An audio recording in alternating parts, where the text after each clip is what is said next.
Welcome to In Case You Missed It, GovTech's weekly government technology news roundup, where we're going to take a look at the biggest GovTech news from the past week and give you our thoughts on what it means to the market, residents, and to government overall. I'm Joe Morris, joined by Jed Pressgrove. Dustin's out this week taking some much-deserved time off. This episode is brought to you by Fortinet. State and local governments are big targets for cyber criminals, and Fortinet has a variety of holistic, integrated security and cybersecurity solutions to help prepare and protect the public sector from attacks. For more info, go to www.fortinet.com. Today, we're joined by Fortinet Chief Information Security Officer Jim Richburg. Before Fortinet, Jim spent 20 years at the CIA and served as Senior Advisor to the Director of National Intelligence on cyber issues. He'll join us in just a moment, but first, let's talk about what caught our eyes this week. First up, our own Dan Lorman wrote this week about cyber insurance and how it's getting more expensive. He cites an article from the Harvard Business Review that says, though cyber insurance a must-have for businesses and the public sector nowadays, it's becoming an increasingly unattractive business venture for these insurance companies. Ransomware attacks are not only increasing, but they're becoming increasingly expensive. Jed, what are your thoughts? You know, I sort of wonder whether this situation with the cyber insurance market is going to make more people start to look at the advice of some cyber experts who say that you should never pay the ransom. You know, this reminds me of a story that I read not too long ago about Florida. This story came out last month, actually, and there were a number of lawmakers in the Florida House of Representatives that wanted to institute a policy that would basically make it impossible for state and local governments to negotiate with hackers, including paying a ransomware amount. So that, you know, I kind of wonder if that's going to be something that more government's going to look at, like that sort of policy, if the insurance rates go up way too high.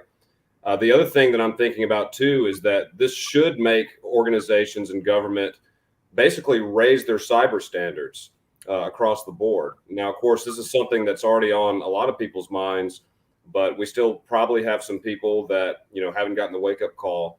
And so as they look at this cyber insurance market, the time is now. I mean, the time has always been ready to up your cyber standards, but the time is definitely now with this news about the cyber insurance market. You know, what's interesting, too, is a couple of years ago, I saw the first references to these large financial firms, the Moody's and the like, that kind of, you know, work with governments to give them their credit ratings, right? So they can borrow money. And they said, hey, if you don't get your cyber house in order, we're going to ding your credit rating, which is going to impact your ability to borrow money. And that also helps kind of push the market forward. But yeah, I think we are hearing a lot from the CIO community, from the CISO community on this changing landscape around cyber insurance, the difficulties now to get the insurance, the difficulty of the vendors to provide it, and how effective is it in overall anyways, in terms of actually keeping you more secure, having that peace of mind.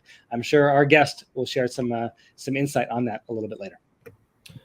So another story that caught my eye, and we're staying on the subject of cyber threats and security here. This week, President Joe Biden signed into law a federal cyber attack reporting requirement.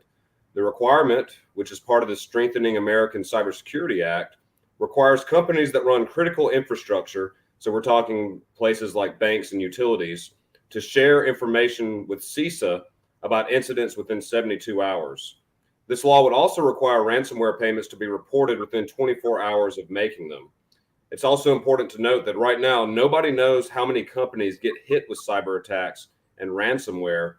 This legislation may help fill that reporting gap. You know, this is something that has been in the talks for a long time. Joe, I'm just curious, what are your thoughts on this one? You know, I think all in, we've seen over the last 11, 12 months, the White House taking a heavier hand when it comes to cybersecurity.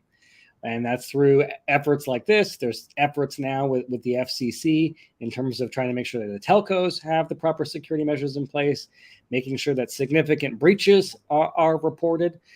Goes a long way in helping others in the public sector understand the threats that may be out there and what they need to do to keep their community safe, keep their organization safe. I think this is a sign of more efforts to come. And obviously, we've talked a lot in past episodes about cybersecurity, but even in the area of data privacy, I think there's going to be a lot more legislative and mandate activity coming from the federal government. So, you know, with that said, I want to, bring in our guest, Jim, the CISO of Fortinet. We've got questions for Jim, but maybe he can also shed some insight into our stories, Jed. But before that, Jim, it's super nice to have you on this week's episode. Well, Joe, it's great to be with you and Jed. Thank you for having me here today. And I'm the CISO for the public sector, not for all of Fortinet. We're a big global company. We've got folks who specialize in different parts of the market. After 34 years in the federal government, they figured I speak that language. Let me do that one. Jim, welcome to the show. So, the first thing we were curious about, these stories, these news stories that we just talked about. Do you have any thoughts about these news stories? Yeah, I do, Jed. And, I've been doing cybersecurity or looking at threat actors in cybersecurity for over 30 years. And we always talk about cybersecurity as a mix of people, process, and technology, which is holding us back the most at any moment. But I think the biggest problem in cybersecurity is actually this boring thing called metrics. We have a lot of trouble figuring out, if we do this, what is going to be the outcome? And part of this is both of these stories were about ransomware. On a scale of 1 through 5, is the occurrence of ransomware in the US 1 or 5? We're doing a lot of guessing. We're making big national decisions. Organizations are spending lots of money on the basis of really imperfect data. So this idea of the mandatory breach reporting, which is only of significant incidents, only by companies that are parts of critical infrastructure, is a way to say, let's get beyond this analysis and policy making by anecdote and put some data behind it. There was a proposal in the Solarium report, which was that bipartisan public-private sector idea of coming up with innovative ideas on cyber. One of them was on a Bureau of Cyber Statistics, literally something that could help both the insurance industry figure out actuarially what's happening, but also allow companies to be able to say what works, what doesn't work. And part of that is how much threat activity is actually going on. Incident reporting helps solve that. And Jim, one quick follow-up question. So, of course, this requirement would only cover the critical infrastructure organizations. Do you think it should be broader than that? I always believed when I was in government, crawl, walk, run. Let's start with something that's modest like that. Jed, you think you're the one who raised, should this be linked to the idea of banning ransomware payments? I'd be leery of an absolute prohibition, just like law enforcement can recommend that you not pay a kidnapper ransom. They can't tell you flat out, don't pay it. You want your loved one back alive. So I think it's reasonable to say a company should be required to look for alternatives. So there's a consortium out there that actually has a lot of the ransomware keys, and it's amazing to find how often these criminals are reusing things. And wait a minute, the key is in the public source. So here you can get it decrypted. Fine to say look for alternatives by requirement. I'd be really leery of saying, guess what? Your Colonial Pipeline, your data is toast. That's it. It's never coming back. Yeah, I think it's this, federal effort is how do we become aware of a Colonial Pipeline attack? Because the last go around, that wasn't the case, at least not quickly enough. So, Jim, I briefly introduced you on the start of the show, but maybe you could tell us a little bit more about yourself and your work at Fortinet. Okay, well, sure, Joe. So I joined Fortinet 3 years ago after over 30 years in the federal government, which I euphemistically say, yes, you said I was with the intelligence community. I spent 20 years at CIA. I helped build and then run the big whole of government cybersecurity programs under Presidents Bush and Obama. I was the national intelligence manager under several directors of national intelligence. So I was basically setting the strategy, coordinating threat priorities across 17 departments and agencies. And I spent my first 20 years at CIA, which was not just a job, it was an adventure. I did everything from that classic desk analysis, which is not Jack Ryan, to help develop Mission Impossible technologies and help bring war criminals to justice. And during my 34-year career, cyber was always a center of gravity. So when I was retiring, I knew I wanted to keep going in cyber. And I was looking around the private sector, and I discovered that, lo and behold, unknown to me, industry had developed these capabilities. Now, the Gartner's new term for it is cybersecurity mesh architecture, that are really, really powerful in terms of enabling cybersecurity capabilities. And I said, wow, why didn't I know about that when I was in government? So my mission when I joined and started working in the private sector was to help my colleagues and my successors be better informed, if not smarter than I was, about what the private sector was doing in cybersecurity. And since I've joined Fortinet, I did a lot of work on election security. I helped early in COVID organizations, especially in the public sector, figure out how to cope with the expansion of the need to have citizen services go online while the employees were working remotely. I was on the cutting edge of talking about that new thing called hybrid, which has now become, a meme. It's like, yeah, get over it. We're beyond that. I do a lot of work with public-private sector partnerships. I'm on the council that advises the federal government on what we should do. I'm on the World Economic Forum. A lot of work really in the space of public-private partnership in shaping cyber policy. Jim, thank you for that introduction about your work at Fortinet. So I'm just curious, what are some of the most exciting or even challenging things that you're working on right now in the public sector? So, Jed, one of the challenges, and it's a perennial one in cyber, is we're always playing whack-a-mole. We're always driven by the threat of the day, the latest breach. So the challenge is how to be strategic between fighting the fires. When you come charging out of the firehouse to put out that brush fire, and then you come back to your center of gravity, are you still moving consistently in a given direction? We've talked about geopolitical tensions and what's going on in Ukraine. For the public sector, advanced persistent threat actors, we use the acronym APT, preferentially tend to be nation state, and they tend to target public sector organizations. I have this joke when I talk to people in the private sector and say, cybersecurity is important. You want good cybersecurity, but for many of your organizations, you don't have to have the best cybersecurity out there. You just have to be good enough. It's like the old joke about if you're out hiking and you run into the bear, you don't have to be able to run faster than the bear, just the hiker next to you. The criminal will go after the easier target if you're too hard. Well, that's not the case for these APT actors. If they've decided they want something a public sector organization has, they'll keep trying until one of your employees makes a mistake, until they find that vulnerability. So the public sector has to worry about a different class of threat actors. And guess what? The criminals also want what the public sector has because they have lots of money too. And we talked about ransomware, the start of the show. Ransomware has actually, in my estimation, been one of the things that's fueled the rise in something that it's like APT, Advanced Persistent Threat, it's APC, Advanced Persistent Crime. This steady source of revenue is causing criminal groups that used to come together, do something, and then disband and reform in this sort of fluid fashion to stay together because the money is always there. So you've got the same people writing code. They've got help desks when they license their software, help desks for organizations that say, what is this Bitcoin and how do I buy it? And they're also becoming faster at exploiting the kinds of threats that nation states have typically mounted. So this is a real hard problem. And the final thing I'd mention on something that I find exciting is I've always tried to bring a sort of out of the box approach to problem solving.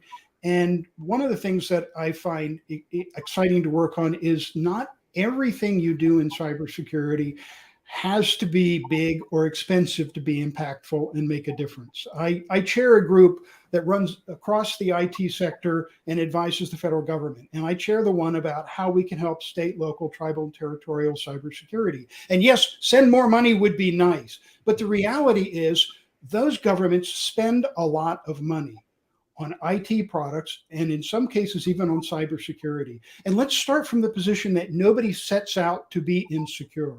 But if I'm in a small procurement office in a small city or a county, I don't know how to specify cybersecurity in what I'm buying. So who does a lot of that? The federal government, the Defense Department, GSA, the big organizations that actually buy a lot of stuff have got a lot of contract language. So, hey, let's make a library of existing contract language and make that available to state and local government. So if I'm going to buy endpoint stuff and I'm the clerk of a small town, I can look up something, I can throw that into my contract, and guess what? The vendor community that sells to the federal government says, oh, I know how to deliver that. So things where it's a matter of taking something that we've already done and repurposing it. I like that. I mean, the public sector is great at, and steal this idea. That's right. They don't compete with each other, and they should collaborate more. So that's a phenomenal insight. And I think your other insight is interesting too, because it seemed like a decade ago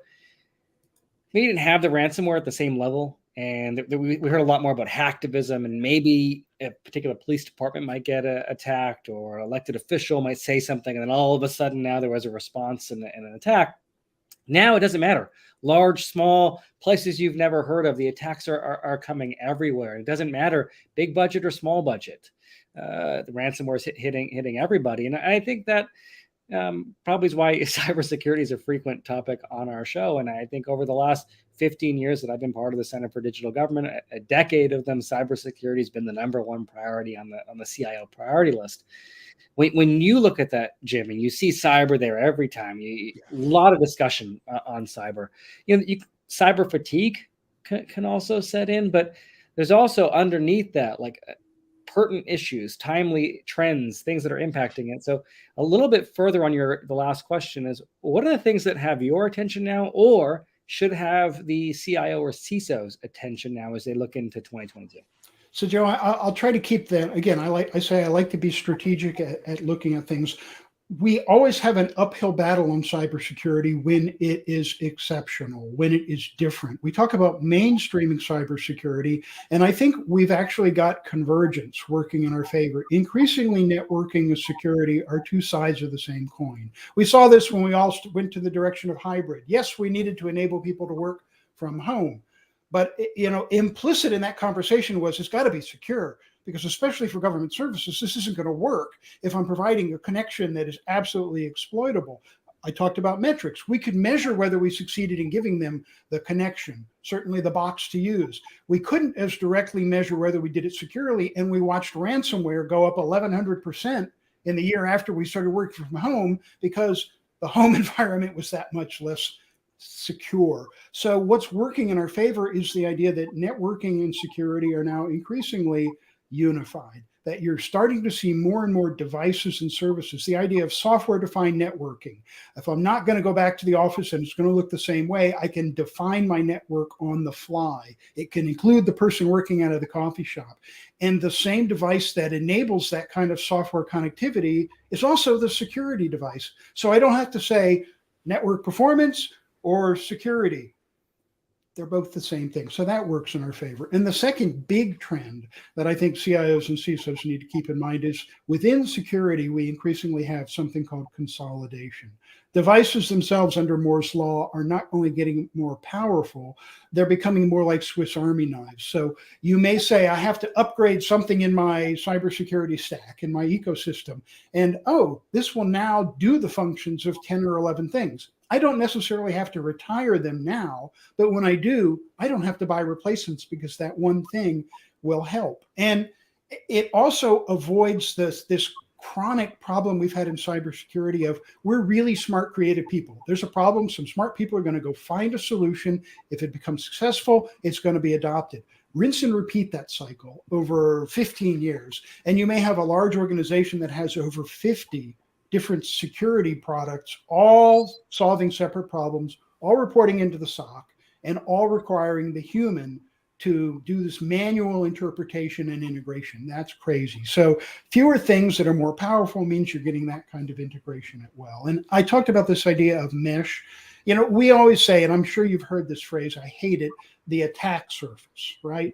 That's one of the things we say is a complication in cybersecurity, because our network surfaces, our connections are big. We don't understand them. They're complex. But if you instrument that surface, I'm saying this is somebody who worked in intelligence, and if I have instrumentation that can actually sense what's happening on it, and I have artificial intelligence and machine learning at the back end, I'm actually turning my liability, size and volume into an advantage, because I can see somebody trying to do something and failing, which they normally do before they succeed.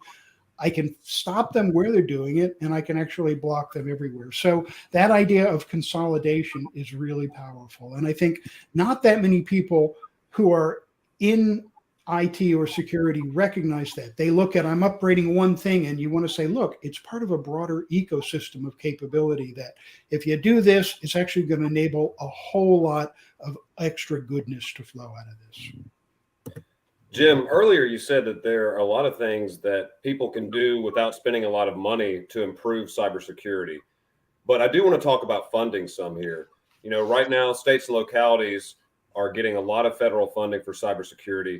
I'm just curious, what advice would you have for them to help maximize the impact of these dollars, or just one-time funding in general?